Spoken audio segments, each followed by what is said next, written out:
ఈశ్వర అన్నదమ్ములంట శివ శివ అన్నదమ్ములంట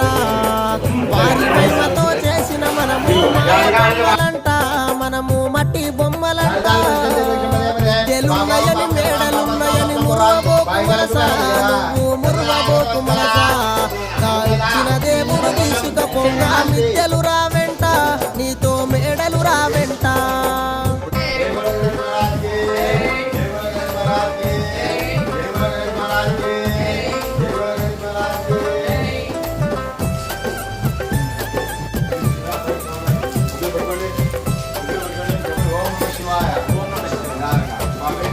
కొడుకులున్నరని బిడ్డలున్నరని మురువబోకు మనసా నువ్వు